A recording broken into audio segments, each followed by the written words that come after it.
দেখো আজকের পটলগুলি অন্য ধরনের বানাবো। এই যে উপরের খোসাটা ফেলে নিয়েছি, এবারে এটাকে ভালো করে আমি ধুয়ে নেব।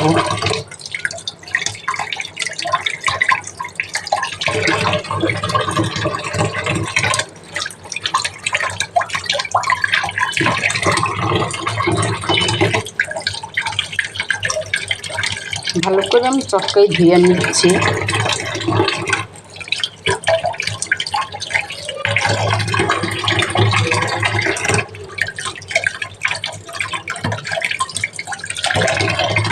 এই দেখো সবগুলি আমি ধুয়ে নিলাম, এবারে কেটে নেব লম্বা লম্বা করে।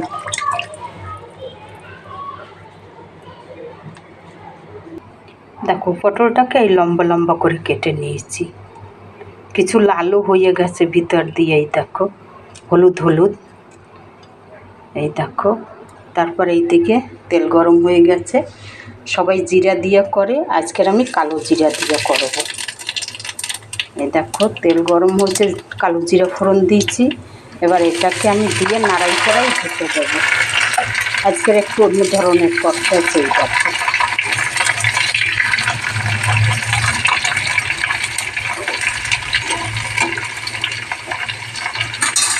এবারে আমি ঢেকে দেবো, একটু সেদ্ধ হবে।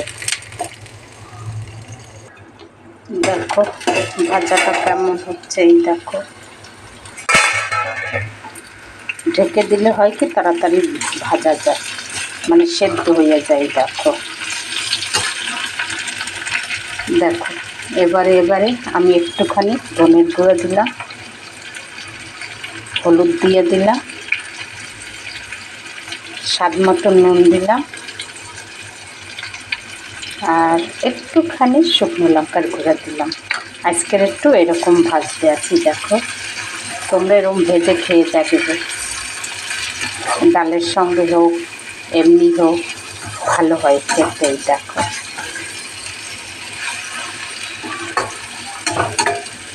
কেন বর্ষাকালের পটল এনে রাখলে ভিতর দিয়ে হলুদ হয়ে যায়, তাই এই যে বিনা আলু ছাড়া আজকের পটল তোমাদের ভেজে দেখাচ্ছি, তোমরা এরকম করে খেয়ে দেখবে। দেখো আমার পটল ভাজা হয়ে গেছে, এবারে পটল ভাজাটা নামাই দেব। এই দেখো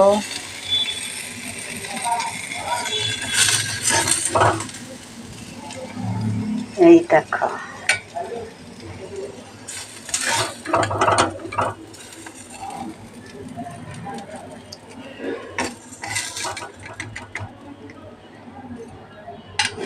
দেখো